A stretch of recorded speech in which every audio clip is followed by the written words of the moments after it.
आज के लेक्चर में हम डिस्कस करेंगे हीट ऑफ हाइड्रोजनेशन। इसको भी पहले एक एग्जांपल की मदद समझते हैं। अगर एल्कीन है, for example CH2 double bond CH2 ethene molecule ले रखा है और इसमें एडिशन करते हैं हाइड्रोजन। हाइड्रोजनेशन का मतलब होता है एडिशन ऑफ हाइड्रोजन, और कोई कैटलिस्ट हमको यूज़ करनी पड़ती है। फॉर एग्जांपल पैलेडियम भी कर सकते हैं या फिर निकल भी कर सकते हैं। तो जो एल्कीन है ये कन्वर्ट होती है एल्केन में, यानी CH3 और CH3 साथ में जो है हीट रिलीज करती है ये।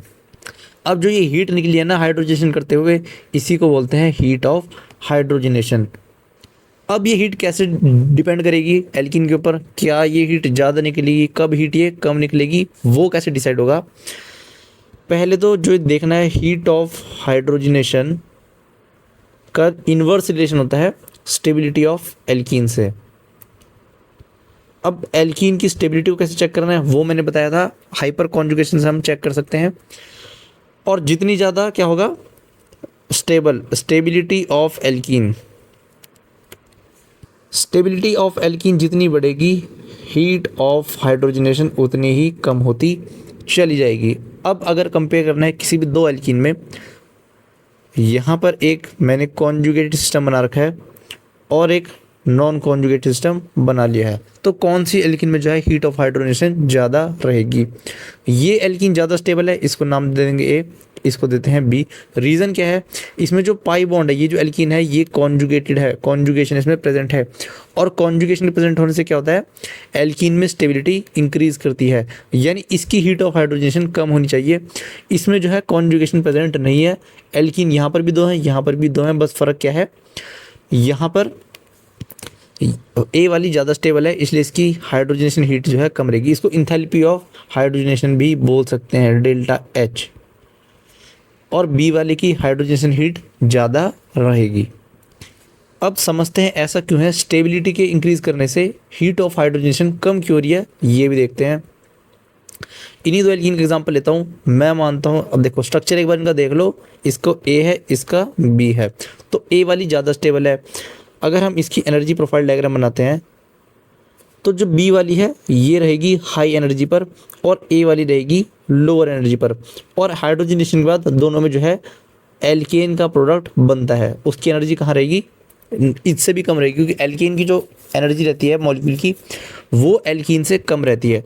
तो A वाली यहाँ पर, B वाली यहाँ पर, इसको B लिखते हैं, इसको लिखते हैं A।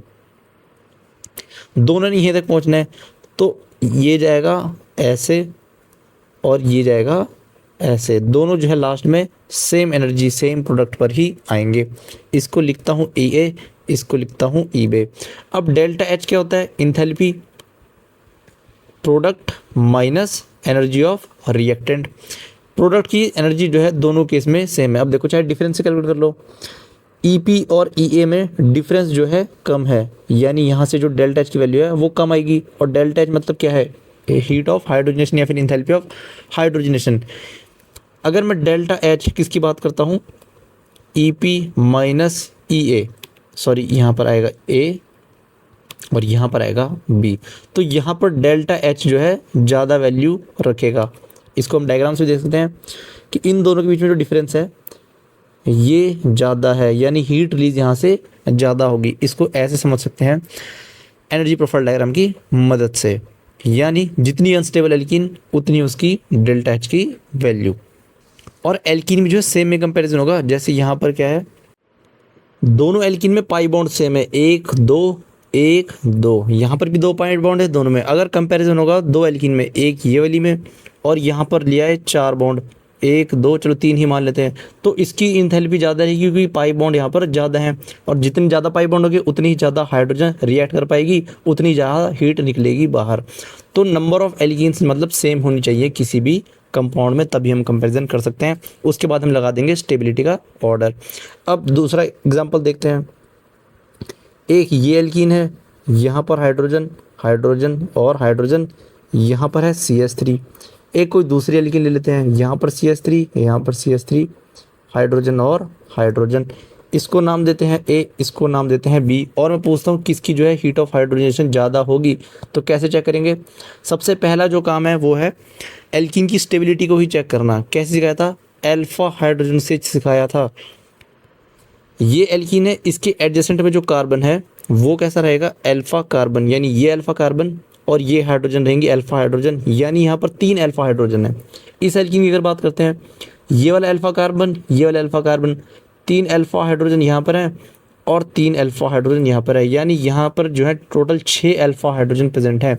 और अल्फा हाइड्रोजन जितनी ज़्यादा रहेगी एल्कीन जो है उतनी ही स्टेबल रहेगी, यानी बी वाली जो है ज़्यादा स्टेबल एल्कीन है ए के कंपेयर में।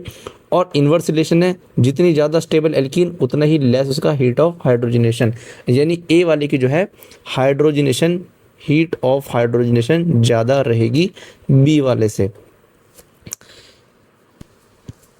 तो अल्फा हाइड्रोजन बस कैलकुलेट करने आने चाहिए, फिर तो कोई दिक्कत नहीं होगी। एक एग्जांपल और समझते हैं।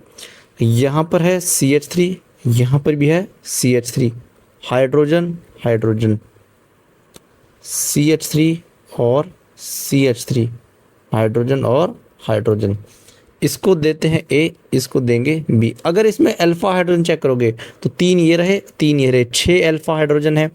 इस वाली में अल्फा हाइड्रोजन चेक करेंगे तो यहाँ पर 3 और यहाँ पर 3, यहाँ पर भी जो है अल्फा हाइड्रोजन 6 ही है।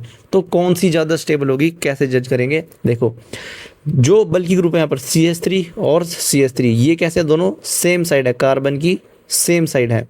इस वाले एल्कीन में क्या है, ये CH3 और ये CH3, ये दोनों दूर चले गए हैं, एक दूसरे के ऑपोजिट साइड चले गए हैं। तो ऐसी एल्कीन को बोलते हैं सिस एल्कीन, जहाँ पर 2 ग्रुप सेम साइड हो, और जहाँ पर 2 ग्रुप ऑपोजिट साइड हो इनको बोलते हैं ट्रांस एल्कीन। और स्टेबिलिटी की बात करते हैं तो ट्रांस एल्कीन ज़्यादा स्टेबल होती है, क्योंकि इन CH3 के बीच में यहाँ पर देख सके तो कहीं ना कहीं हल्का फुल्का स्टेरिक रिपल्शन होगा, लेकिन यहाँ पर CH3 बहुत दूर जा चुके हैं, इनके बीच में कोई भी रिपल्शन नहीं होगा। और जितना कम रिपल्शन उतनी ज़्यादा स्टेबिलिटी। तो अगर स्टेबिलिटी की बात करते हैं तो बी वाली एल्कीन ज़्यादा स्टेबल रहेगी ए वाले से। और अगर हीट ऑफ हाइड्रोजनेशन की बात करते हैं उसमें इन्वर्स रिलेशन है, तो ए वाले की हीट ऑफ हाइड्रोजनेशन ज़्यादा रहेगी बी वाले से। तो A is greater than B. बस ओवरऑल एल्कीन की स्टेबिलिटी चेक करना है, फिर तो कभी भी क्वेश्चन में दिक्कत नहीं आएगी। कॉन्सेप्ट को भी याद रखना है, इन्वर्स रिलेशन है। और क्यों है इन्वर्स रिलेशन, ये भी मैंने आपको डायग्राम की मदद से समझा दिया है। एक क्वेश्चन और कर लेते हैं, फिर जो है हम इस टॉपिक को आगे बढ़ जाएंगे। यहाँ पर ले रखा है बेंजीन, और एक दूसरी एल्कीन भी ले लेते हैं। यहाँ पर है एलिफेटिक एल्कीन, दोनों में ही 3 पाई बॉन्ड प्रेजेंट है। इसको देते हैं ए, इसको नाम देंगे बी। और यहाँ पर दोनों ही कॉन्जुगेशन में, ये वाली एल्कीन भी कॉन्जुगेशन प्रेजेंट है और ये वाली एल्कीन भी कॉन्जुगेशन में प्रेजेंट है। तो किसकी हीट ऑफ हाइड्रोजनेशन ज़्यादा रहेगी, ये कैसे चेक करेंगे? ये साइक्लिक सिस्टम है। और जो बेंजीन होता है ये कैसा होता है, एरोमेटिक। और एरोमेटिक कोई कंपाउंड हो जाता है उसकी स्टेबिलिटी काफ़ी ज़्यादा इंक्रीज कर जाती है किसी भी नॉर्मल एल्कीन से। यानी स्टेबिलिटी की बात कर रहे थे, ए ज़्यादा स्टेबल होगा बी वाले से।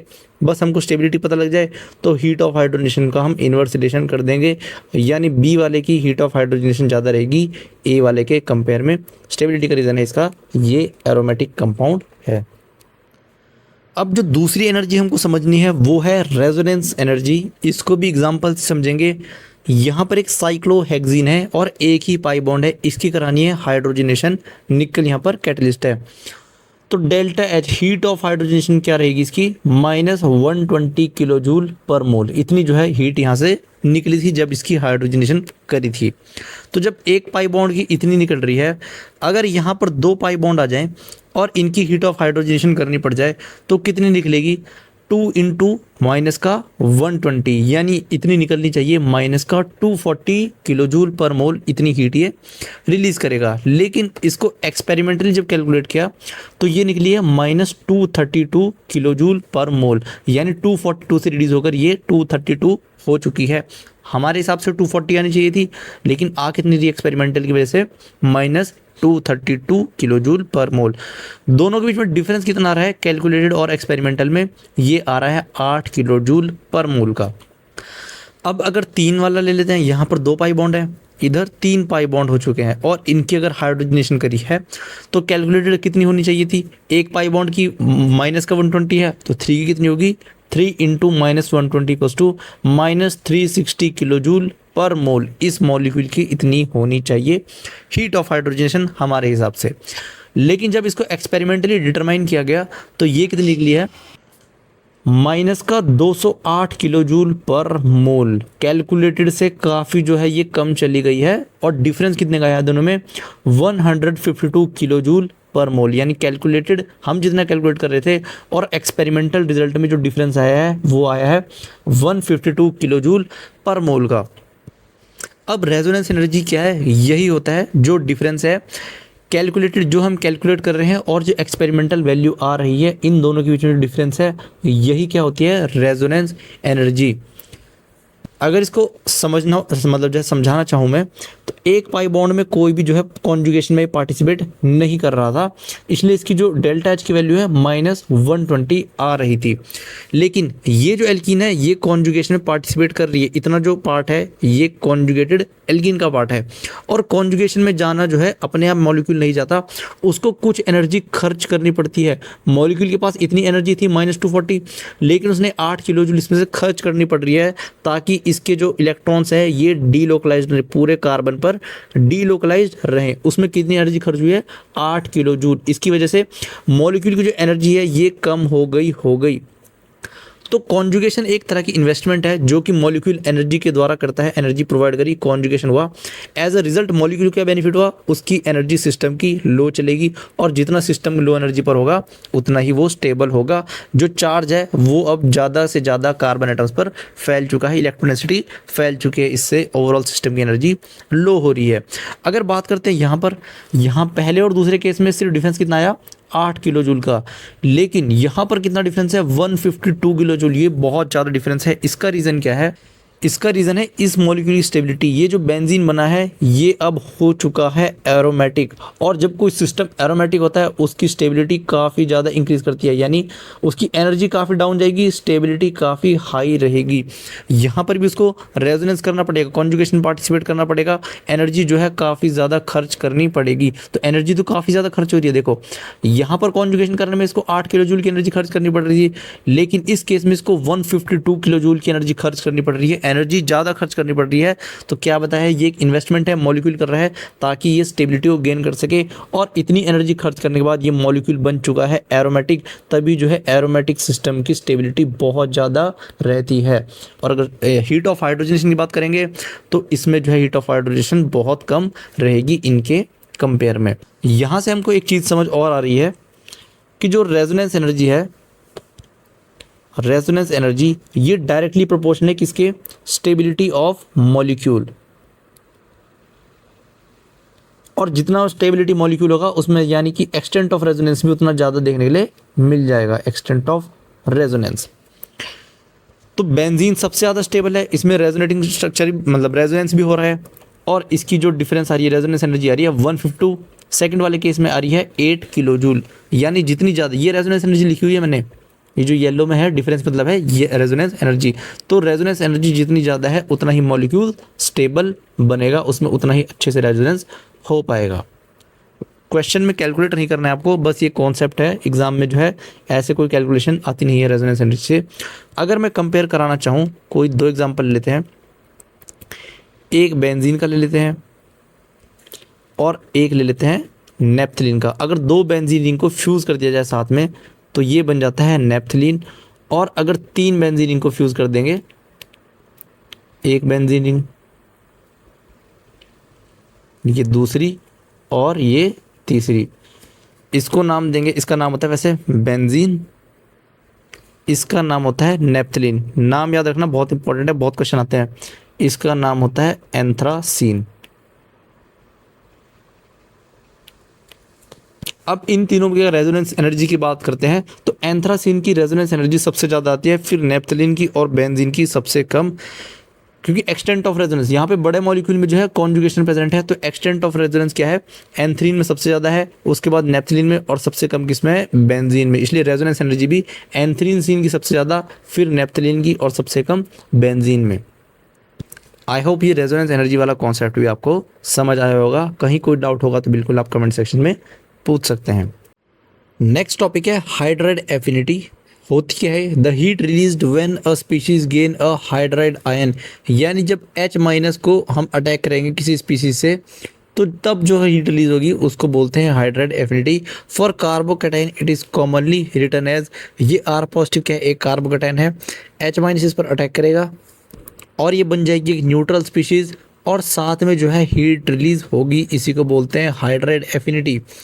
हाइड्राइड एफिनिटी जो होती है इन्वर्स रिलेशन रखती है किसके साथ, स्टेबिलिटी ऑफ कार्बोकैटायन, यानी कार्बोकैटायन जितना स्टेबल बनेगा, कार्बोकैटायन स्टेबल जितना ज़्यादा होगा, हाइड्राइड एफिनिटी उतनी ही कम होगी, यानी उतनी ही कम हीट रिलीज होगी।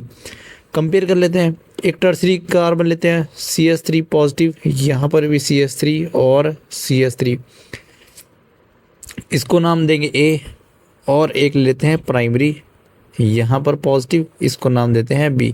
तो किसकी जो है हाइड्राइड एफिनिटी ज़्यादा होगी, सीधा सी बात है, चेक करना है स्टेबिलिटी, A की स्टेबिलिटी ज़्यादा है और इन्वर्स रिलेशन है, तो यानी इसकी हाइड्राइड एफिनिटी कम होगी, B वाले की हाइड्राइड एफिनिटी ज़्यादा होगी। बस इजी सा टॉपिक है, जो क्वेश्चन दिखेगा तो डायरेक्ट आंसर आ जाना चाहिए, बस हमको स्टेबिलिटी ऑफ कार्बोकैटायन आनी चाहिए। एक और क्वेश्चन कंपेयर में कर लेते हैं, एक 7 मेंबर की रिंग बना लेंगे, इधर इधर इधर पाई बॉन्ड है, यहाँ पर पॉजिटिव, इसका नाम देंगे A और एक दे देंगे टर्सरी CH3 और यहाँ पर पॉजिटिव। अब ये टर्सरी कार्बोकैटायन है, इसको नाम देंगे B। लेकिन जो फर्स्ट वाला है, इस कार्बोकैटायन की प्रेजेंस कैसी है, एरोमेटिक कर दे रही है कंपाउंड को, अगर ये पॉजिटिव ना हो तो कंपाउंड एरोमेटिक नहीं रहेगा। तो ऐसे जहाँ पर एरोमेटिक आएगा ना, जहाँ पे एरोमेटिसिटी कंपाउंड में आ जाती है, किसकी वजह से, पॉजिटिव चार्ज की वजह से, तो वो कंपाउंड ज़्यादा स्टेबल होता है, यानी ये पॉजिटिव चार्ज ज़्यादा स्टेबल है इस पॉजिटिव चार्ज के कंपेयर में। स्टेबिलिटी की अगर बात करता हूँ, स्टेबिलिटी तो A की ज़्यादा स्टेबिलिटी है B से। अगर हाइड्राइड एफिनिटी की बात करेंगे तो उल्टा हो जाएगा, B की ज़्यादा हो जाएगी A से। तो बस हमको कार्बोकैटायन की स्टेबिलिटी को याद रखना है। मैं कार्बोकैटायन का स्टेबिलिटी का ऑर्डर भी लिखवा दूंगा, उसी बेस पर सारे क्वेश्चन हो जाएंगे। और जनरली भी याद रखना है, क्योंकि जब रिएक्शन मैकेनिज्म में कार्बोकैटायन का फॉर्मेशन करेंगे तो वहाँ पर हमको हमेशा स्टेबल कार्बोकैटायन का फॉर्मेशन ही करना है। तो कार्बोकैटायन की ऑर्डर का स्टेबिलिटी ध्यान रखेंगे। सबसे पहले साइक्लोप्रोपाइल मिथाइल कैटायन, जिसमें 3 रिंग हो, एक 3 मेंबर की रिंग लगी हुई है और इस वाले कार्बन पर पॉजिटिव चार्ज है, ये जो है सबसे स्टेबल कार्बोकैटायन होता है। रीज़न क्या था इसका, डांसिंग रेजोनेंस जहाँ पढ़ाया था, तो यहाँ पर 3 जो है 3 रिंग का डांसिंग रेजोनेंस काफ़ी डोमिनेट कर जाता है और इसी रीज़न से सबसे ज़्यादा स्टेबल ये बन जाता है। उसके बाद अगर इसकी बात करते हैं तो यहाँ पर 6 पाई इलेक्ट्रॉन सिस्टम है और ये कैसा है, एक एरोमेटिक सिस्टम, यानी एरोमेटिक सिस्टम अगर बन जाए पॉजिटिव चार्ज के आने से तो वो कार्बोकैटायन भी काफ़ी स्टेबल बनते हैं। यहाँ पर भी जो है एरोमेटिक सिस्टम है, यहाँ पर 2 पाई इलेक्ट्रॉन सिस्टम है, तो ये भी कैसा है, एरोमेटिक, तो ये सबसे ज़्यादा स्टेबल रहेंगे। उसके बाद आएंगे मेसोमेरिक इफेक्ट वाले, जहाँ पर प्लस एम इफेक्ट लग रहा होगा, ऑक्सीजन अपने लोन पर से इसको अच्छे से स्टेबल कर रहा होगा। कार्बोकैटायन की स्टेबिलिटी तो हमने बहुत अच्छे से डिटेल में स्टार्टिंग के लेक्चर्स में कवर करी थी, अब तो यहाँ तक कोई भी दिक्कत नहीं आनी चाहिए। उसके बाद देखना, यहाँ पर 3 बेंजीन रिंग है, 3 फिनाइल रिंग हैं और यहाँ पर पॉजिटिव चार्ज है। यहाँ पर क्या हो रहा होगा, रेजोनेंस हो रहा होगा 3 फिनाइल रिंग का, लेकिन फिर भी ये कार्बोकैटायन इतना स्टेबल नहीं है जितना अकेला ये साइक्लोप्रोपाइल मिथाइल कैटायन स्टेबल हो जाता है। रीज़न क्या होता है इसका, डांसिंग रेजोनेंस। डांसिंग रेजोनेंस जो है काफ़ी डोमिनेट कर जाता है, 3 रिंग फिनाइल रिंग की, 3 फिनाइल रिंग से भी ज़्यादा स्टेबल ये अकेला कार्बोकैटायन हो जाता है। उसके बाद अगर 2 फिनाइल रिंग रह जाए, एक हटा दी, एक को रिप्लेस कर दिया हाइड्रोजन से, 2 फिनाइल रिंग रह जाए, फिर स्टेबिलिटी ये रहेगी। फिर एक फिनाइल रिंग है और एक R, मतलब फिनाइल रिंग को यहाँ पर एक हाइड्रोजन आ जाएगा और एक H को रिप्लेस कर दिया है R ग्रुप से, यानी एक फिनाइल को रिप्लेस कर दिया है R ग्रुप से। दोबारा देखना, यहाँ पर 2 फिनाइल है, इधर एक फिनाइल है, एक हाइड्रोजन है और एक फिनाइल को रिप्लेस कर दिया है R ग्रुप से। R हो सकता है कोई भी एल्काइल ग्रुप। जो एक्सेप्शनल केस आता है ना, वो यहाँ पर आता है, यहाँ पर है PH यानी फिनाइल रिंग, ये ऐसा है बेंजाइल वाली, यहाँ पर फिनाइल रिंग लगी हुई है और इस पर रेजोनेंस से स्टेबलाइज भी कर रहा है इसको, लेकिन फिर भी इससे ज़्यादा स्टेबल कौन बन जाता है, ये टर्सरी वाला कार्बोकैटायन ज़्यादा स्टेबल बन जाता है। रीज़न क्या होता है इसका, हाइपर कॉन्जुगेशन, यहाँ पर नो अल्फा हाइड्रोजन प्रेजेंट है, रेजोनेटिंग स्ट्रक्चर इतने बन जाते हैं कि इसकी स्टेबिलिटी काफ़ी ज़्यादा इंक्रीज हो जाती है। जितने ज़्यादा अल्फा हाइड्रोजन, देखो नो अल्फा हाइड्रोजन से एक्सेप्शनली स्ट्रॉन्ग जो है इसकी स्टेबिलिटी हो जाती है, इसको भी पीछे कर देता है। फिनाइल कैटायन के बाद बेंजाइल कैटायन के बाद आता है एलाइल कैटायन। डबल बॉन्ड के एडजेसेंट वाला कार्बन होता है एलाइल पोजीशन, उस पर कैटायन बन जाए तो हो जाएगा एलाइल कैटायन, ये भी रेजोनेंस से स्टेबलाइज है। फिर आता है सेकेंडरी कार्बोकैटायन, उसके बाद प्राइमरी कार्बोकैटायन, फिर आता है मिथाइल कैटायन। और इस कैटायन को अगर ध्यान से देखते हैं तो देखने में तो ये भी कैसा लग रहा है, टर्सरी कैटायन लग रहा है, बिल्कुल सही बात है, टर्सरी कैटायन ये है भी और लग भी रहा है, लेकिन इसकी स्टेबिलिटी बिल्कुल सबसे लास्ट में इसलिए रखी गई है।